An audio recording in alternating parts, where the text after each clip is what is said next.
여러분들 모두 다 지금 아마 스마트폰 갖고 계실 거예요. 그리고 아마 거의 우리나라가 전 세계 2위인가요? 아마 인터넷 보급률이 아마 2위인가 그럴 겁니다. 각 집안에 전부 다 무선 와이파이가 터지고 인터넷 속도는 엄청나게 빨라지고 있습니다. 지금 이제 보시는 4세대 아파트. 자, 4세대 아파트는 뭐냐면요. 여러분 매스컴에 많이 보시죠? AI. 그죠? AI는 컴퓨터가 인공지능적으로 자기가 알아서 자기가 척척척 뭔가 해줘요. 아, 이 입주자가 아침에 몇 시에 기상을 하는구나. 몇 시에 빨래를 하고 몇 시에 나가는 거구나. 내 차가 어디에 있고 뭐 이런 것들.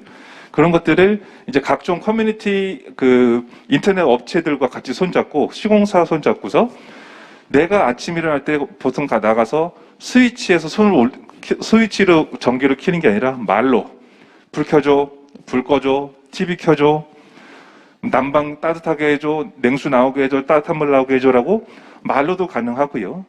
꼭 집 안에서가 아니라 여행을 가서 집 밖에서도 스마트폰으로 무선으로 전부 다 조정이 가능한 세대가 됐습니다.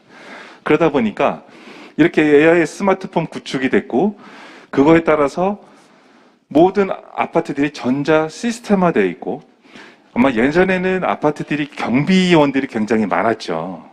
그래서 각 동당 또는 각 동의 출구마다 아파트에 그 경비원분들이 많이 계셨는데 이런 기술들이 발전됨에 따라서 범죄 활동이라는 이런 것들이 이제 전부 다 CCTV나 그런 어떤 센서에 의해서 감시가 되고 그런 첨단 아파트화 돼가고 있는 상태입니다. 따라서 뒷부분에 나머지 사항들은 뒷부분에 다시 한번 설명을 드릴 텐데 저희 설계 업체들은 그래서 이런 최근 트렌드인 4세대의 아파트에 맞는 그런 계획을 지금 추진하고 있다. 그렇게 보시면 될 것 같습니다. 그래서 이제 배치 개념인데요. 최근에는요. 제가 얼마 전에, 그러니까 작년까지만 해도 이런 이제 주민 설명회나 총회장에 가서 뭐라고 하냐면 시공회사들의 그 아파트 기술력은 거의 다 똑같습니다라고 했는데 올 초부터 바뀌었어요. 뭐 아시다시피 저 광주 현장에서 그죠? 처음으로 아파트 현장이 막 무너지기도 하고요. 그래서 이제 앞으로 그 말을 이제 안 하려고요. 시공사마다 기술력의 차이는 있는 것 같습니다. 어쨌든 요즘에 아파트들은 형태나 이런 것들은 이제 아까도 말씀드렸지만 심의위원들이 인면이라든가 배치에 대한 요구들을 많이 다루기 때문에 그런 디자인 능력들은 대부분 비슷합니다. 다만 어디서 차이가 나냐면 그 아파트에 어떤 커뮤니티가 있고 어떤 프로그램이 있고 얼마만큼 좋은 시설이 들어가 있느냐가 아파트의 프리미엄을 좌우한다고 보시면 돼요. 그래서 보시는 것처럼 이렇게 으다닥하게 보면 삐까뻔쩍한 문주도 설치된 아파트들이 있고요. 아파트 최상의 스카이 라운지 같은 데에 스카이 브릿지에 수영장도 건립이 되고요. 그다음에 이렇게 스카이 라운지 옆에 아파트 단지에서 조식을 준답니다. 요즘엔요. 일부 호텔이나 일부 식음료 업체랑 계약을 맺으면 우리 어머님들, 남편분들, 자녀분들 출근하실 때 일찍 일어나서 새벽부터 밥 안 하셔도 돼요. 그냥 쿠폰 하나 줘서 가서 밥 먹고 가 그러시면 아파트 내에 그런 뷔페 같은 그런 식사 조식을 할 수 있는 그런 공간들이 마련이 돼 있고 거기서 식사를 하시고 가는 게 저희 집사람이 그럴 때 오히려 그게 식자재 값이 더 싸대요. 뭐 저희 집 아파트도 일부 있기는 합니다만 저는 원래 아침을 잘 안 먹어서 그런데 어쨌든 그렇게 조식을 센터를 이용을 하면 주부들이 많이 편하더라. 그렇게 보시면 될 것 같습니다. 다음은 이제 배치 개념에 대해서 간략하게 설명을 드릴 건데 앞서 설명드렸습니다. 정면에 있는 대규모 공원과 뒤에 있는 어린이 공원을 연계하는 가운데 빨간색으로 되어 있는 게 뭐냐면요. 저희가 이제 간단히 또 한번 설명을 드리면 용적률이라는 게 뭔지 아실 거예요. 모르시는 분들 간략하게 설명드리자면 용적률은 내 땅이 만약에 100평인데 용적률이 200%다 그러면 100평의 땅 면적만큼의 곱하기 2를 주는 거예요. 200평까지 지을 수가 있어요. 그게 용적률이거든요.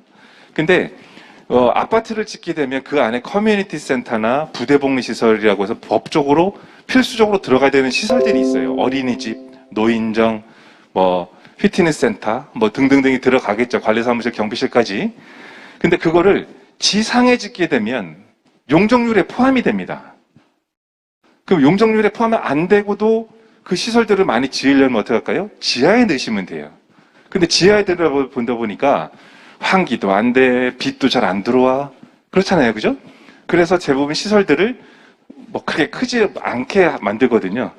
그런데 저희 계획안은 어차피 공원과 공원을 연계하는 그런 동선을 만들려면 아예 큰 썬큰 말하자면 지하 공간을 지상이 오픈되어 있고 땅 속에 묻혀져 있는 그런 공간 그 광장을 만들어 놓고 그 광장을 기점으로 양옆으로 부대 복리 시설들을 깔게 되면 설치를 하게 되면 규모도 많이 들어갈 뿐더러 환기나 통풍, 채광에 좀 더 유리하지 않을까 그런 고민들을 하면서 그렇게 계획을 했고 그다음에 이런 가운데 그러면 가운데 사람들만 어떻게 공원하고 연계하기 편하게 되냐? 아닙니다. 각 전체 30개 동이라 그랬죠. 30개 동과 동 사이에 전부 다 큰 공원들을 조그맣게라도 넣어드렸어요. 그래서 모든 그 동에서도 전부 다 내 집 앞에 그 정원처럼 쓰실 수 있는 그런 공원들을 마련해 드렸다. 그리고 이 단지의 썬큰 광장 양옆에 있는 메인 동에서는 아까 조감돼서 보다시피 우리 가능 명품 통합 사후구역을 대표할 수 있는 이런 스카이 브릿지를 크게 연결을 해서 무엇보다도 우리 의정부에서 가장 돋보이고 뭐 누구나 다 뭐 랜드마크 하겠다 하시는데요. 요즘은 랜드마크라는 말이 옛말로 됐고요. 가장 살기 좋고 가장 편안하게 이용할 수 있는 그런 가장 멋진 아파트가 될 수 있겠다 싶어서 이렇게 스카이 브릿지도 계획을 해봤고 무엇보다도 30개 동이나 되는 그 단지에 전부 다 모든 방향이 남향으로 배치를 계획을 했습니다. 어떤 분은 그러시더라고요. 남향 배치라며 왜 이거는 뭐 동쪽으로 약간 치우쳤고 왜 서쪽으로 치우쳤어? 라고 하시는데 맞습니다. 과거에는 정남향만 남향이라고 표현했지만 최근에 있어서는 남동, 남서 45도, 45도 안에는 전부 다 남향이라고 지칭을 하고 있거든요. 그래서 모든 동이 전부 다 100% 남향이라고 표현을 해드린 거고요. 아까 말씀드렸다시피 세대당 1.3대의 주차장을 확보를 했습니다. 이것도 좀 전에 설명드린 겁니다. 이 지상 공간 전부 다를 공원화 시킨 건데 지금 일부 지하 주차장 계획이 빠져 있는데요. 아직 뭐 세부 계획이 나오지 않았으니까 다들 아시다시피 요즘에는 지상에 주차장이 없습니다. 모든 주차장은 전부 다 지하로 들어가죠. 그러다 보니까 외부에서 오는 택배 차량도 들어갈 수 있는 지하에 과거에는 천장이 낮았어요. 근데 택배 차량이 들어가려면 소형 트럭이라도 들어가려면 지하 주차장 층고를 좀 높여야 되죠. 그러면 지상 공간에 무엇이 설치되느냐? 혹시라도 사고 나는 수 있는 화재 또는 뭐 이삿짐 차량, 그래서 그걸 이제 비상 차량이라고 하는데 비상 차량들만 이동할 수 있는 최소한의 공간만 빼놓고요. 나머지는 전부 다 산책로 내지는 조경 공간으로. 그래서 지상 공간은 전부 다 위에서 봤을 때는 그냥 초록색의 공간으로 볼 수 있는 그런 아파트라고 보시면 되겠습니다. 그 중에서도 아까 말씀드린 모든 동 요소에는 놀이터 내지는 휴게 공간 그리고 작은 테마 조경 공간을 마련해 드렸습니다. 그런 것들을 이제 세부적으로 보자 그러면 아까 이제 북쪽과 연결할 수 있는 그런 썬큰 광장, 그다음에 각 동과 동 사이에는 전부 다 이렇게 어떤 작은 호수를 볼 수 있게끔 또는 작은 산을 볼 수 있는 그런 작은 조경 공간, 그리고 단지 전체를 이울러서 따진다 그러면 대략 한 4km 정도 되겠더라고요. 그랬을 때 한 산책로, 그래서 멀리 안 나가셔도 이런 단지 내의 산책 공간만 하셔도 충분히 운동이 될 수 있겠고, 그다음에 아이들을 위한 이렇게 친환경적인 숲 놀이터 계획, 그다음에 이런 약간 작은 공간, 그 물놀이 공간들을 마련을 했는데, 여기서 이제 몇 가지 하나 더 설명을 드리자면, 최근에 이제 강남권에서 분양되는 아파트들 보잖아요.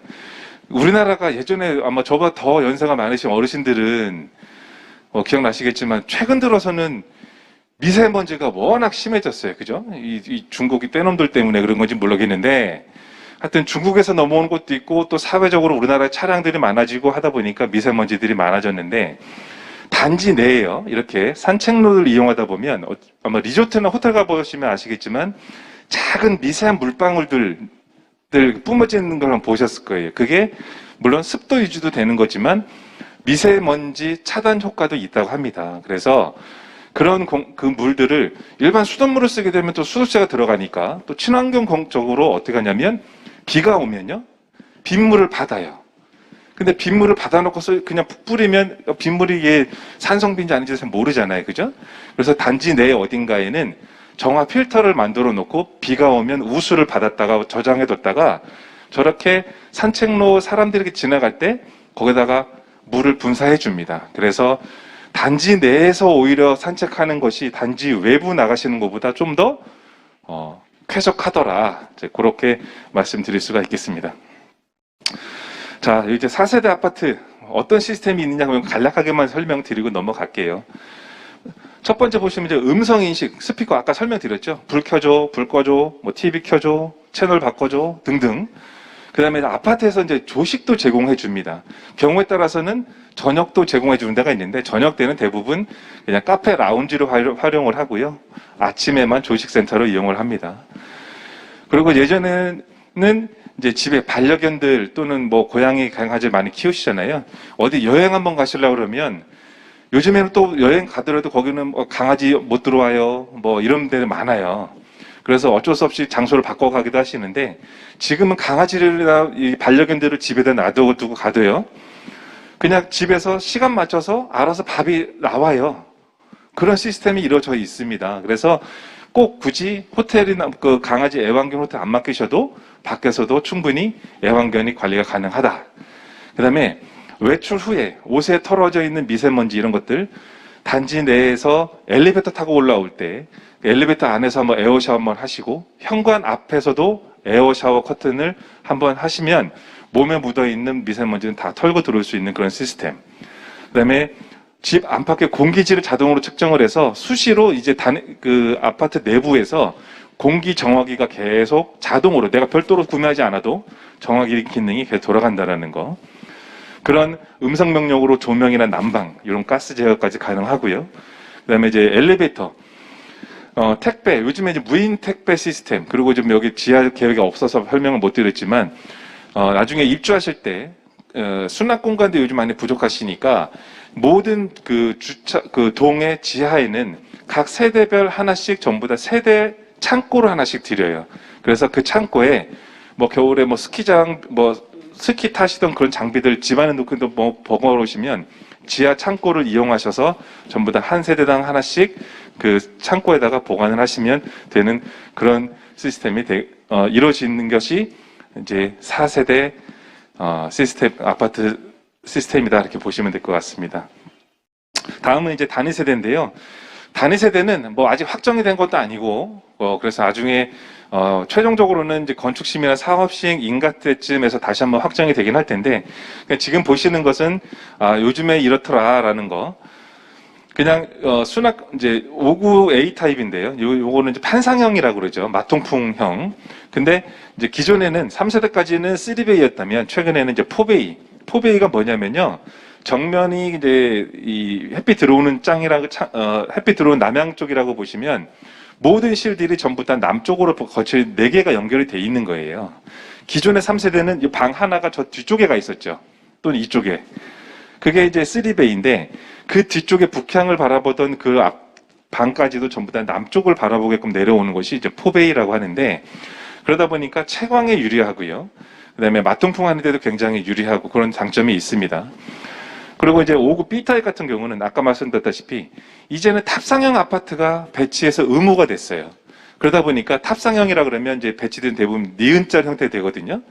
니은자라 그러면 길어지는 부분들에 대해서는 판상형 아파트가 배치가 가능한데 이 꺾어지는 몸통 부분 여기는 어쩔 수 없이 탑상형이 들어가게 되는 거예요.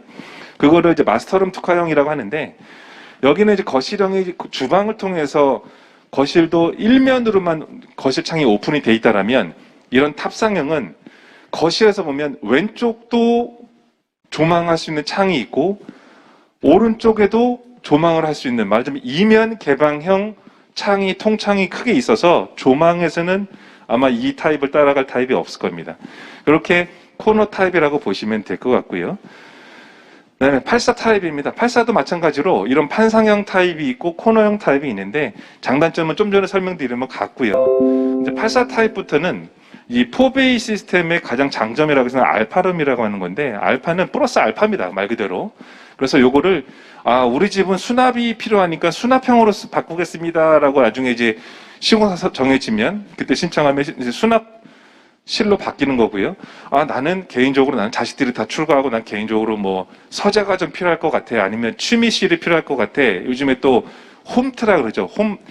이제 코로나 때문에 못 나가니까 집에서 운동을 할 수 있는 그런 공간이 필요해. 그럼 운동 기구를 넣을 수 있는 그런 실도 될 수 있는 그런 알파룸이 이제 들어가게 됩니다. 그렇게 해서 84A 타입도 똑같은 4베이에 알파룸이 포함되어 있고, 84B 타입도 알파룸은 없이 약간 작은 수납 공간들이 더 많이 있는 그런 공간들이지만, 마찬가지로 거실도 이면 개방형으로서 조망에서는 아마 탁월하다, 이렇게 말씀드릴 수가 있습니다. 다음은 이제 43평형입니다.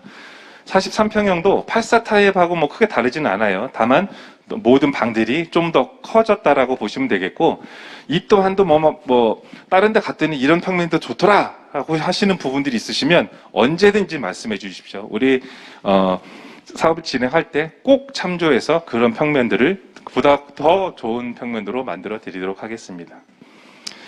다음은 이제 부대 시설이 있는데요. 부대 시설을 이제 크게 지상에 있는 저 꼭대기에 있는 공간, 그다음에 낮은 공간에 있는 공간을 분리해서 설명을 드릴 건데, 앞서 설명드렸죠. 이렇게 우리 29층이 최고 높습니다. 29층 위에 스카이 브릿지를 만들어 놓고, 스카이 브릿지 안에 이런 루프탑 수영장이라든가 라운지 카페, 라운지 바, 그다음에 라이브러리라 그래서 조용하게 수 있는 작은 도서관, 독서실, 이런 것들을 자녀들이 멀리 안 나가도 단지 내에서 공부할 수 있는 그런 공간들도 마련이 가능하다, 이렇게 보시면 될 것 같습니다. 그러면 이제 밑에 지하 공간, 아까 처음에 말씀드렸죠.